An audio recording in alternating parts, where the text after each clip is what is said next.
በስመ አብ ወወልድ ወመንፈስ ቅዱስ አሐዱ አምላክ አሜን። በመጀመሪያ በክርስቶስ ክርስቲያን፣ በወልድ ውሉድ፣ በመንፈስ ቅዱስ መንፈሳውያን የተሰኛችሁ የክርስቶስ ቤተሰቦች የእናታችን ቅድስት ድንግል ማርያም የአስራት ያደራ ልጆች የቅዱሳን መላእክት ሰማዕታትና ጻድቃን ወዳጆች እስከ ሞት ድረስ ባፈቀረን አምላካችንና መድኃኒታችን ኢየሱስ ክርስቶስ ፍጹም ሰላምታ ሰላም እላችኋለሁ። የአምላካችን ስሙ ዛሬም ዘወትርም በፍጥረታት አንደበት የተመሰገነ ይሁን። አትለይምና እናቱ እናታችን ቅድስት ድንግል ማርያም የከበረችና የተመሰገነች ይሆንልን።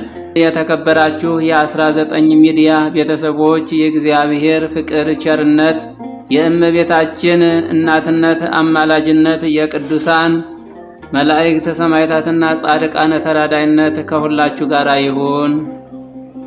በተለያየ ቦታና ሁኔታ ሆናችሁ ይህንን መርሃ ግብር የምትከታተሉ ክርስቲያኖች የቅዱሳን ምልጃና እገዛ ይደግፋችኋል፣ ያግዛችኋል። ታዲያ በሀገር ውስጥ እና ከሀገር ውጭ የምትገኙ ምዕመናን ይህንን መንፈሳዊ ቻናል በየቀኑ የሚለቀቁ ቪዲዮዎችን ላይክ ያደረጋችሁ እንድታበረታቱና ሼር በማድረግ ለሌሎች እንድታጋሩ እንዲሁም ሰብስክራይብ ያላደረጋችሁ ካላችሁ ሰብስክራይብ በማድረግ ቤተሰብ ይሁኑ። እንዲሁም ሐሳብ አስተያየታችሁን በኮሜንት ላይ አስቀምጡልን። ከዚህ በመቀጠል የመድኃኒታችን የኢየሱስ ክርስቶስን ድርሳነ መድኃኔዓለም የቀኑን እናሰማቸዋለን። ክርስቲያኖች በጥሞና ተከታተሉን። አንድ አምላክ በሚሆን በአብ በወልድ በመንፈስ ቅዱስ ስም አምነን በዕለተ ቀዳሚት የሚነበብ የመድኃኒታችን ክርስቶስ ዜናውን እንናገራለን። እነሆ የመድኃኔዓለም ትምህርተ መስቀሉ የእግዚአብሔር ምላለው ዓለም ከመፈጠሩ አስቀድሞ ከእግዚአብሔር ጋር የትምህርተ መስቀል የከበረ ነው። የእግዚአብሔር ምሳሌው የሆነ ትምህርተ መስቀል ከሁሉ አስቀድሞ ተፈጠረ። በሱ አምሳል አዳምን ፈጠረው። ለመላእክት የመስቀል ምልክት አክሊል አላቸው፣ እንደ መብረቅ ያለ ዘውድም አላቸው። የመስቀል አምሳል በትርም አላቸው። ፊታቸውንም በመስቀል ምልክት ይሸፍናሉ። የመስቀል ማዕዘኑ 4 እንደሆነ የመንበሩም ጎኖች 4 ናቸው። ይህ መስቀል የሄኖስ የሽቱ እንጨቱ ነው። የአብርሃም የወይራ እንጨቱ፣ የይስሐቅ የነጭ ሐረጉ፣ የያዕቆብ የስልጣኑ እንጨት ነው። ይህ መስቀል የሙሴ የሃይማኖት በትሩ ነው። ይህ መስቀል ክንድን በኤፍሬምና በምናሴ ራስ ላይ በማስተላለፍ የጥላ ምልክት ነው። ይህ መስቀል የኤርምያስ የሎሚ በትር ነው። ኢሳይያስ የስሙ መታሰቢያ ነው። ይህ መስቀል ሰሎሞን ያለ የእንኮይ እንጨት ነው። ከእንኮይ አነሳውህ፣ በዚያም የወለደች እናትህ ታመመች ብላ ይህች ሙሽራ ስለ ሙሽራዋ ብዙ ተናግራለችና ስለ መስቀሉም ከጥላው በታች መቀመጥን ወደድሁ አለች። ስለ ሥጋውም ፍሬው ለጉረሮዬ ጣፋጭ ነው፣ ስለ ጎኑ ውሃም እንደተቋረጠ ከርቤ ነው አለች። ስለ መስቀሉም በእሱ ሰላምን አገኛለሁና አለች። ቤተ ክርስቲያንም ሙሽራዋ መድኃኔዓለም እንዲሁ ትለዋለች። ያዕቆብ ዮሴፍን አሕዛብን የሚዋጋቸው የለም ቀድሞ ነውን የላም ጥጃ ነው ብሎ በባረከው ጊዜ ሙሴ የተናገረው ትንቢት ምንድነው? ላሚቱም በችግራችን ጊዜ የምታድን እመቤታችን መድኃኒታችን ድንግል ማርያም ናት። ጥጃዋም በድንግልናዋ ከሷ የተወለደ ይህ መድኃኒታችን ነው። የቀንዱም ትርጓሜ ይህ መስቀሉ ነው። 2 ቀንዶችም የመስቀሉ ግንዶች ናቸው። የናዝሬቱ ኢየሱስ የተሸከመውና የቀራንዮ ስምዖንን የተሸከመው አንዱ ወደ ላይ የቆመው አንዱ የተጋደመው የመስቀል ግንድ ነው። ነጭ በግ በነጭ ሐረግ ተይዞ ከሰማይ እንደወረደ እነሆ የሚያስደነግጥ የላም ጥጃ መድኃኒታችን ነው። እንደዚሁ ሁሉ ክርስቶስ መስቀሉን ተሸክሞ ሄደ። ይህ መስቀል ለቅዱሳን በመንገድ የተተወ የመድኃኒታችን ፍለጋው ነው። መንገድም ማለት ቅዱስ ወንጌል ነው። ይህ መስቀል የሚያሳድዳቸው ሰይጣናት የሚበትናቸው ነው። ኦሪት አንዱ ሺውን ትውለድ። ይህ መስቀል የጎኑ ውሃ ያጣፈጠው የጎኑ ደም ነው። ይህውም የረካው ነው። ይህ መስቀል መጠጊያችን፣ መድኃኒታችን፣ የመድኃኒታችን ምልክት፣ የነጻነታችን ምስክር ነው። ይህ መስቀል እንደ እግዚአብሔር የከበረ እንደ ድንግል ማርያም ከፍ ያለ ነው። ሦስትነታቸው ትክክል የሚሆን እንደ መንፈስ ቅዱስ ፈጽሞ የማይለይ ነው። እንደዚሁም መድኃኒታችን ከእናቱና ከመስቀል ጋር ሦስትነታቸው ትክክል ነው። እንዲህ እናምናለን እንመለከታለንም፣ እንዲህ እንታመናለን እናመሰግናለንም። እንዲህ የሚያምን ይድናል፣ እንዲህም የማያምን ይደየናል። የመባ ጽዮን ጸሎቱ የመድኃኔ ዓለም ይቅርታውና ቸርነቱ ከሁላችን ጋር ይሁን ለዘላለሙ አሜን።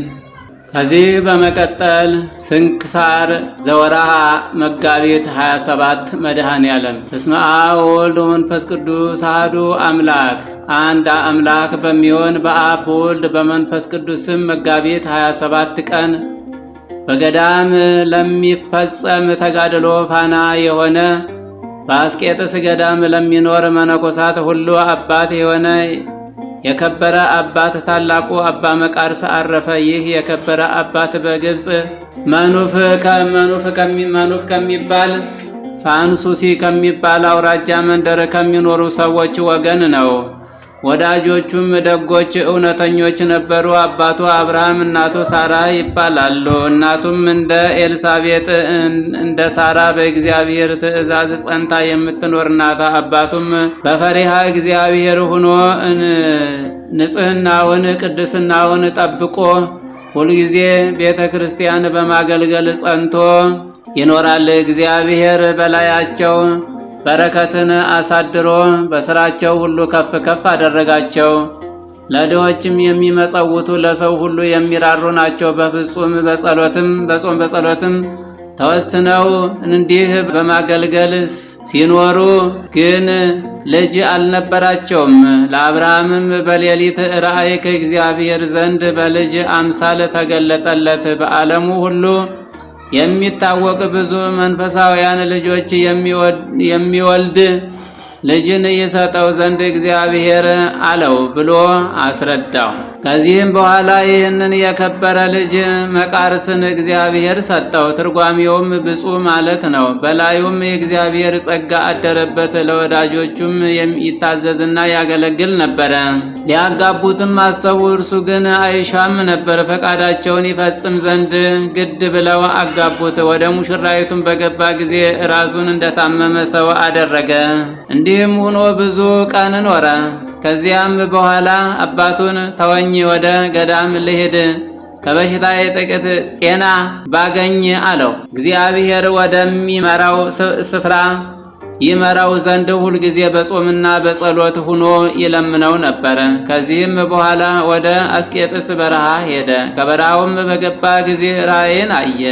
6 ክንፍ ያለው ኪሩብ እጅና እግሩን ይዞ ወደ ተራራ ላይ እንዳወጣውና የአስቄጥስን በረሃ ምስራቋንና ምዕራቧን የዚያችን በረሃ 4 ማዕዘን አሳይቶ እነሆ ይህች በረሃ መላዋን ላንተና ለልጆችህ ርስት አድርጎ እግዚአብሔር ሰጥቶሃል አለው። ከበረሃውም በተመለሰ ጊዜ ያች ብላቴና ታማ አገኛት። ጥቂት ቆይታ ወዲያው በድንግልናዋ አረፈች።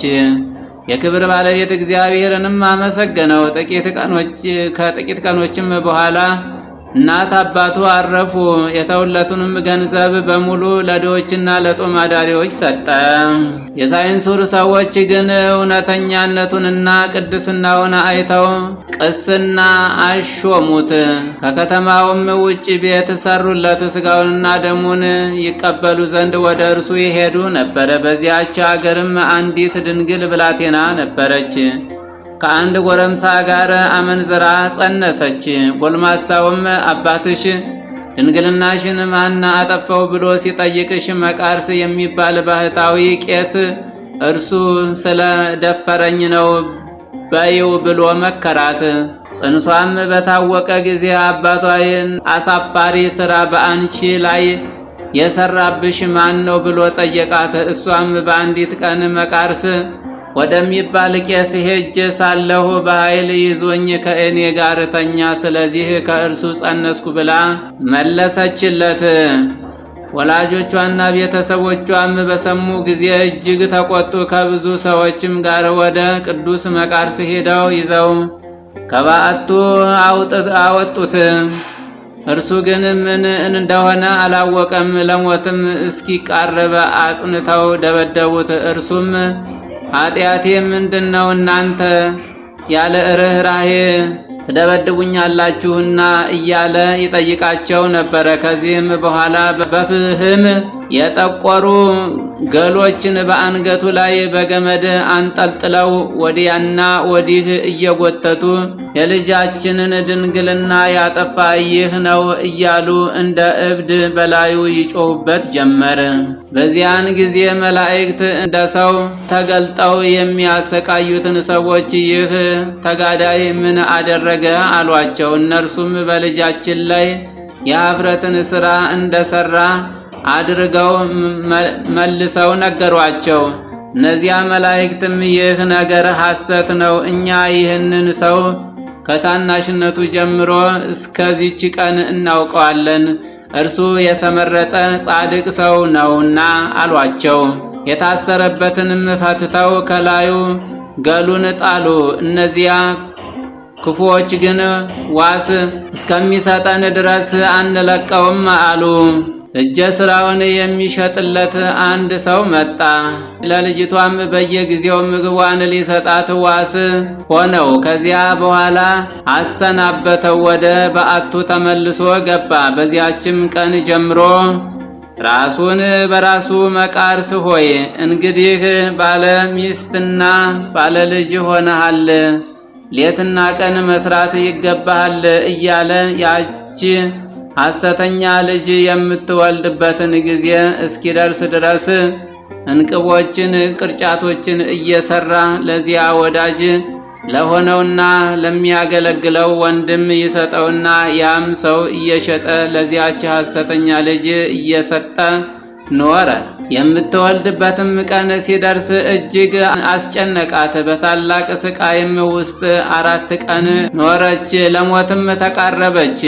እናቷም ከአንቺ የሆነው ምንድነው? የተሰራ ስራ አለና ንገሪኝ አለቻት። እርሷም በእግዚአብሔር አገልጋይ ላይ ዋሽቻለሁና ያመነዘርኩት ከእገሌ ጎልማሳ ጋር ሲሆን በእውነት ሞት ይገባኛል አለቻት። አባትና እናቷም በሰሙ ጊዜ ደንግጠው እጅግ አዘኑና የአገር ሰዎችም ሁሉም ተሰብስበው በእርሱ ላይ የሰሩትን በደል ይቅር ይላቸው ዘንድ ወደ ቅዱስ መቃርስ ሄደው ለመኑት። ያን ጊዜ በበረሃ ያየውን ያንን ራእይ አስታውሶ ይቅር አላቸው። ቀድሶም ሥጋና ደሙን አቀበላቸው። ክንፉ 6 የሆነ ኪሩቤል ደግሞ ተገለጠለት። ትርጓሜው የልብ ሚዛን ወደ ተባለ ወደ አስቄጥስ ገዳም እጁን ይዞ መርቶ አደረሰው። ቅዱስ መቃርስም ያንን ኪሩብ ጌታዬ ሆይ በውስጡ የምኖርበትን ቦታ ወስንልኝ አለው። ያ ኪሩቤልም አልወስንልህም፣ የእግዚአብሔርም ትእዛዝ አልተላለፍም። እነሆ ይህ ገዳም ሁለንተናው ላንተ ተሰጥቷልና ወደ ፈለክበት ሄደህ ተቀመጥ ብሎ መለሰለት። ቅዱስ መቃርስም የቅዱሳን ሮማውያን የደማቴዎስ ቦታ ወደ ሆነው ከውስጠኛው በረሃ ገብቶ ኖረ። እነርሱ ወደ እርሱ በመጡ ጊዜ ከእርሱ አቅራቢያ ኑረዋልና ከእረፍታቸው በኋላ ግን ሄዶ በዚያ ቦታ እንዲኖር የእግዚአብሔር መልአክ አዘዘው። ይህውም ዛሬ የእርሱ ገዳም የሆነው መልአኩ ይህ ገዳም በልጆችህ የመክሲሞስና በደማቴዎስ በስማቸው ይጠራል አለ። ስለ አለው እስከዚህች ቀን ደብረ ብርስም ተብሎ ይጠራል። ትርጓሚውም የሮም ገዳም ማለት ነው። የከበረ አባ መቃርስም ታናሽ በዓት ሰራ። በውስጧም ሆኖ ያለ ማቋረጥ በጾም በጸሎት በስግደት በመትጋት ታላቅ ተጋድሎን ተጋደለ። ሰይጣናትም ተገልጠው የሚመጡበትና በቀንም በሌሊትም በግልጥ የሚዋጉት ሆኑ። በጾምና በጸሎት ሲጋደል ሰይጣናት እየተዋጉት እረፍትን ስላላገኘ በልቡ አሰበ። በዓለም ውስጥ ሳለሁ የቅዱስ አባ እንጦንስን ዜና ሰምቻለሁ። የምንኩስናን ሥርዓት ያስተምረኝና ይመራኝ ዘንድ ተነስቼ ወደ እርሱ ልሄድ። የረከሱ ሰይጣናትን የመከሩትን ምክራቸውን እገልጥ ዘንድ እርሱ ዕውቀትንና ማስተዋልን ይሰጠኛልና አለ። ያን ጊዜም ተነስቶ ጸሎት አድርጎ ወደ አረጋዊ አባ እንጦንስ ዘንድ እስከሚደርስ ወደ ምስራቅ አቅጣጫ ተጓዘ። አባ እንጦንስም ከሩቅ በአየው ጊዜ እነሆ ተንኮል፣ ሽንገላ የሌለበት እስራኤላዊ አለው። በታላቅ ደስታ ተቀብሎ ሳመው። አባት ለልጁ እንደሚገልጥ ሐሳቡን ሁሉ ገለጠለት። ይህ አረጋዊ አባ እንጦንስም የመቃርስ ራሱን ስሞ ልጄ ሆይ በዮናሂ ቋንቋ እንደ ስምህ ትርጓሜ አንተ ብፁዕ ትባላለህ እና ወደ እኔ መምጣትህን ፈጣሪ እግዚአብሔር ገልጦልኛልና ስለዚህም መምጣትህን የምጠባበቅ ሆንኩ አለው። ከዚህም በኋላ ለአባ መቃርስ የከበረች የምንኩስናን ሥርዓት ሁሉ አስተማረው። መስራቱ በሚገባ በብዙ ነገር አጸናው። ሰይጣናት የሚዋጉት መሆናቸውን እነርሱ በስውር በፈቲው ጦር እንዲሁም ጥፋት በሆኑ ስራዎች ሁሉ ይዋጉት ዘንድ አላቸው። አንተ ፍጹም ልትሆን አንተም እስከ ሞት ደርሰህ ታገስ። አሁንም እግዚአብሔር ወደ ወሰነልህ ቦታ ሄደህ ስራህን እየሰራህ በውስጡ ታገስ ብሎ ገለጠለት።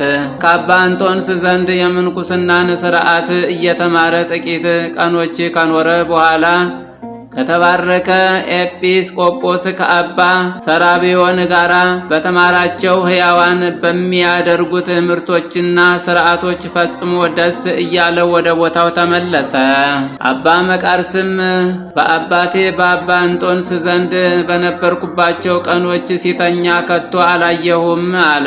አባ መቃርስም በምንኩስና ሥርዓት ተጠምዶ የተጋደለ ብዙ ቀን ኖረ።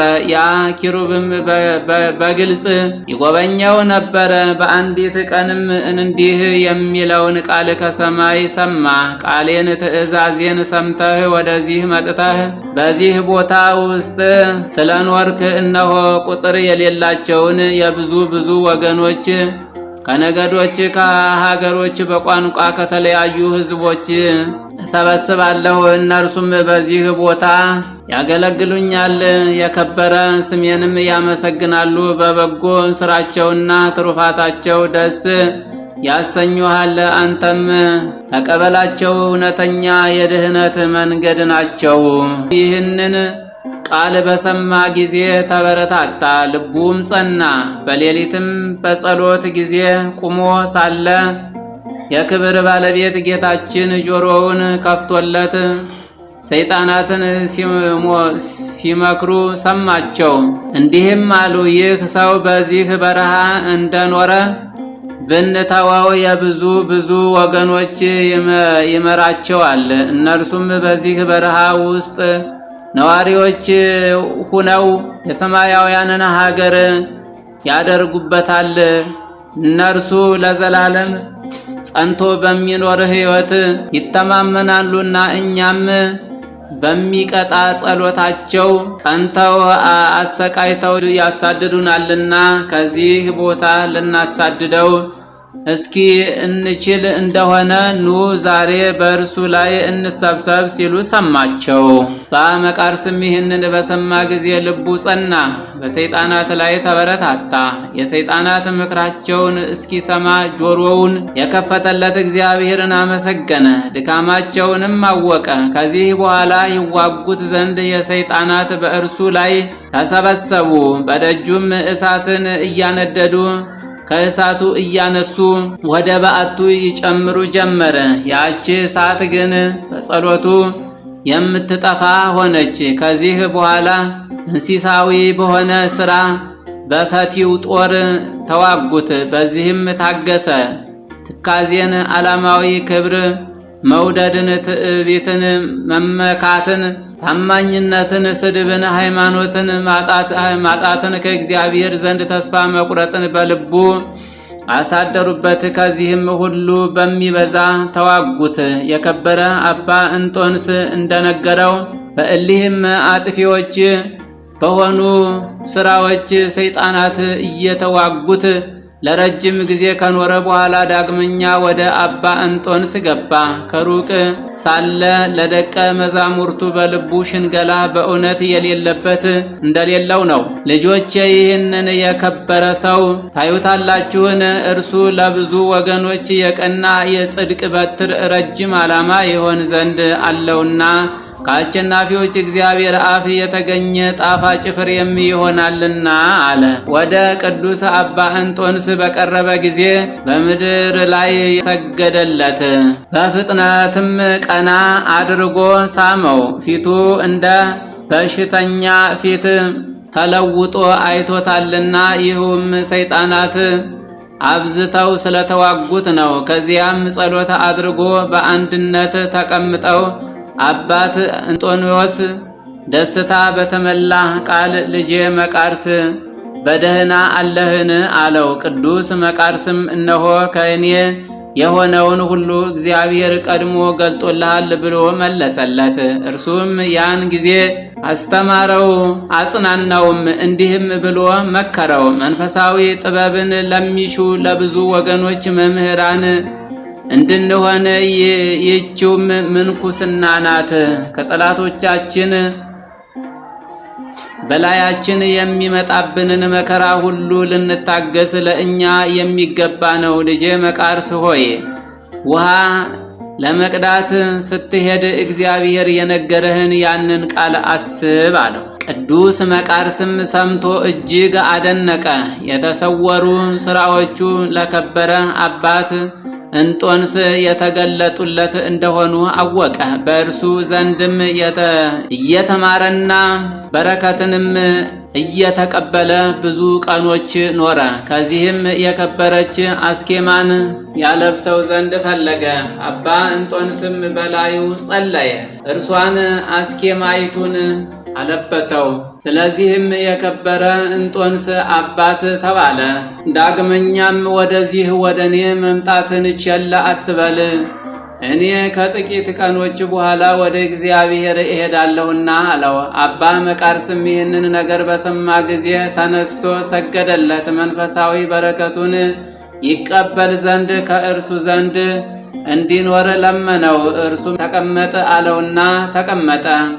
ዳግመኛም አባ እንጦንስ ከጥቂት ቀኖች በኋላ ሰይጣናት በእኔ ላይ እንዳደረጉት በግልጥ ከተዋጉህ በኋላ ከዚህ ከክፉ ሐሳብ ውጊያ እግዚአብሔር ያሳርፋልና በርትተህ ታገስ። እስከ ፍጻሜህ ፍጻሜ ከአንተ ጋራ ሆኖ እንዲረዳህ እግዚአብሔር ያደረገውን ጠባቂህን መልአክ እንዳታሳዝነው ተጠበቅ አለው። ከዚህም በኋላ አባ እንጦንስ ለአባ መቃርስ በትሩን ሰጠው። በመንፈሳዊውም ሰላምታ ተሰናብቶት አረፈ። ሥጋውንም ማንም በማያውቀው ስውር ቦታ ቀበረው። የተከበረ አባ መቃርስም ወደ ቦታው ተመልሶ በአስቄጥስ ገዳም ተቀመጠ። ዜናውንም በአራቱ ማዕዘን ተሰማ። እግዚአብሔርም በእጆቹ አስደናቂዎች ተአምራትን አደረገ። ከእርሱም አንዱ የአንጾኪያ ንጉሥ ርኩስ መንፈስ ያደረበትን ልጁን ወደ እርሱ ላኩት። እርሷም በጎልማሳ አምሳል ሆና ወደ እርሱ መጣች። እርሱም አወቀ፣ አድኖ ወደ አባትና እናቷ ሰደዳት። እርሱም ብዙ ወርቅና ብር በላከለት ጊዜም ምንም ምን አልቀበልም። ሁለተኛውም አውሲም በሚባል ሀገር አንድ መነኮስ ነበረ። ስቶ ትንሣኤ ሙታን የለም አለ። ብዙዎቹን ሰዎች አሳታቸው። የአሙሲም ኤጲስቆጶስም ወደ አባ መቃርስ ሄዶ የእርሱን ሕዝቦች እንዳሳታቸው ነገረው። እንዲረዳውም አብዝቶ ለመነው። አባ መቃርስም ተነስቶ ከዚያ ኤጲስቆጶስ ጋር ወደ ሀገር አውሲም ደርሶ ያንን ርኩስ መንፈስ ያደረበትን ባህታዊ መነኮስ ተገናኘው። ስለ ትንሣኤ ሙታንም በተናገረው ጊዜ ያን ባህታዊ የሞተ ሰው ከመቃብር ካላስነሳህ አላምንም ብሎ መለሰለት። አባ መቃርስም ወደ ክብር ባለቤት ወደ ጌታችን ኢየሱስ ክርስቶስ ጸለየ። ያን ጊዜውን አንድ ምውት ከሙታን ተለይቶ ተነሳ። ሰውየውም ከቀድሞ ከሃዲያን ወገን ነው። ያ ባህታዊም አምኖ ከስህተቱ ተመለሰ። እንደርሱም የሳቱ ሁሉም ተመለሱ። ያ ከሙታን ተለይቶ የተነሳውም የክርስትና ጥምቀትን ያጠምቀው ዘንድ አባ መቃርስን ለመነው። እርሱም አጥምቆ የምንኩስና ልብስ አለበሰው። 7 ዓመትም ኑሮ አረፈ። ከዚህም በኋላ የከበረ አባ መቃርስ ተመልሶ ከእርሱ አስቀድሞ በዚያ በረሃ ውስጥ ሰው እንዳለ ያይ ዘንድ ወደ በረሃው ውስጥ ዘልቆ ገባ። ራቁታቸውንም የሆኑ 2 ሰዎች አይቶ ፈራ፣ የሰይጣን ምትሃት መስሎታልና። አልቦት ቦሪቦን ብሎ ጸለየ። ይህም አቡነ ዘበሰማያት ማለት ነው። እነርሱም በስሙ ጠርተው መቃርስ ሆይ አትፍራ አሉት። እርሱም በበረሃ የሚኖሩ ቅዱሳን እንደሆኑ አውቆ ወደ እርሳቸው ቀርቦ እጅ ነሳቸው። እነርሱም በዓለም ስላለው ሰዎች ስራቸው ጠየቁት። እርሱም በቸርነቱ እግዚአብሔር በሁሉም ላይ አለ ብሎ መለሰላቸው። እርሱም ደግሞ የክረምት ቅዝቃዜ ይቀዘቅዛቸው እንደሆነ የበረሃው ትኩሳት ያለባቸው እንደሆነ ጠየቃቸው። እነርሱም በዚህ በረሃ እግዚአብሔር 40 ዓመት ጠብቆናል፣ የክረምት ቅዝቃዜን ሳይቀዘቅዘን የበጋ ትኩሳት ሳያልበን ኖርን ብለው መለሱለት። ደግሞ እንዴት እንደናንተ መሆን እችላለሁ አላቸው። እነርሱም ወደ በዓትህ ተመልሰህ ስለ ኃጢአትህ አልቅስ፣ አንተም እንደኛ ትሆናለህ አሉት። ከእነርሱም በረከትን ተቀብሎ ወደ ቦታው ተመለሰ። በእነሱ ዘንድ መነኮሳት በብዙ ጊዜ ጉድጓድ ቆፍረው መታሰቢያ ሰሩለት። ሊታጠብ በወረደ ጊዜ ሊገድሉት ሰይጣናት በላዩ አፈረሱት። መነኮሳትም መጥተው አወጡት። እግዚአብሔር ከዚህ ዓለም መከራ ሊያሳርፈው በወደደ ጊዜ ሁል ጊዜ የሚጎበኘውን ኪሩቤል ወደ እርሱ ላከ። እርሱም እኔ ወደ አንተ መጥቼ ወስዳለሁና ተዘጋጅ አለው። ከዚያን በኋላ አባ እንጦንስና የቅዱሳንን አንድነት ማህበር ሰማያውያን የሆኑ የመላእክትንም ሰራዊት በእግዚአብሔር እጅ ነፍሱን እስከ ሰጠ ድረስ ያይ ነበረ። መላ የዕድሜው ዘመን 97 ሆነ። የቅዱስ መቃርስ ነፍስ ወደ ሰማይ ስታርግ እንዳየ በዚህ ነገር ደቀ መዝሙሩ አባ በቡኑዳ ምስክር ሆነ። ሰይጣንን እንደሰማቸው እየተከተሉ መቃሪ ሆይ አሸነፍከን አሸነፍከን እያሉ ሲጮሁ እስከ ዛሬ ገና ነኝ አላቸው። ወደ ገሃነም ሲገባ መቃሪ ሆይ አሸነፍከን ብለው በታላቅ ድምፅ ጮኹ። የክብር ባለቤት ፈጣሪ ኢየሱስ ክርስቶስ ይመስገን፣ ስሙም ይባረክ፣ ከእጃችሁ ያድነኝ አላቸው ብሎ መስክሯል። የሥጋው ፍልሰትም እንዲህ ሆነ። እርሱ በሕይወት ሳለ ሥጋውን እንዳይሰውሩ ልጆቹን አዝዟቸው ነበረ። የሀገሩ የሳንሱሲም ሰዎች መጥተው ለደቀ መዝሙሩ ለዮሐንስ ገንዘብ ሰጡ። ይህንንም ስለ ገንዘቡ ፍቅር ይመክረውና ይገስጸው ነበር። ገንዘብ ከመውደድ ተጠንቀቅ የሚለው ነው። እርሱም መርቶ የቅዱስ አባ መቃርስን ሥጋ አሳያቸው። ወደ ሀገራቸውም ሳሱዊር ወሰዱት። እስከ አርብ መንግሥት መጥቶ 160 ዘመን በዚያ ኖረ። ደቀ መዝሙሩ ዮሐንስ ግን ገንዘብ ስለ መውደዱ ዝልጉስ ሆነ። ከዚህም በኋላ ልጆቹ መነኮሳት ወደ ሀገሩ ወደ ሳሱዊር ሄዱ። የከበረ አባት የአባ መቃርስ ሥጋ ሊወስዱ ፈለጉ። የሀገር ሰዎችም ከመኮንኑ ጋር ተነስተው ከለከሏቸው። በዚያችም ሌሊት የከበረ አባ መቃሪ ለመኮንኑ ተገልጦ ተወኝ፣ ከልጆቼ ጋር ልሂድ አለው። መኮንኑም መነኮሳቱን ጠርቶ የአባታቸውን ሥጋ ተሸክመው ይወስዱ ዘንድ ፈቀደላቸው። በዚያን ጊዜም ተሸክመው አክብረው ወሰዱት። በብዙ ምስጋና በመዘመርም እግዚአብሔርን አመሰግኑ። ነሐሴ 19 ቀን በቤተ ክርስቲያን ውስጥ አኖሩት።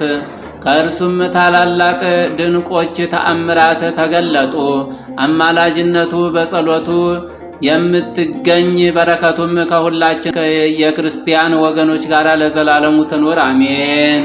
ሰላም ለመቃርስ ዘአቢይ ዝክሩ እስመ አቀበ መሪኤቶ ለእንጦንስ በበትሩ ምናሃዱ ሃዱ እንበለ ያህጽሩ ሶበ ሩየ ደቂቁ ምግባራተ ጽድቅ ገብሩ መዳልዎ አልባብ ተሰሜት እስከዮም ደብሩ። በዚህች ቀን የክብር ባለቤት ጌታችን መድኃኒታችን ኢየሱስ ክርስቶስ ስለ ዓለም መድኃኒት በሥጋ ተሰቀለ። ፈጣሪዋ በእንጨት መስቀል ላይ ተዘርግቶ ተሰቀለ። ተዘርግቶ ተሰቅሎ ባየችው ጊዜ ፀሐይ ጨለመች። እርሱም ከእመቤታችን ከቅድስት ድንግል ማርያም የነሳትን ለባዊት ነባዊት የሆነች ነፍስ ከሥጋው ለያት።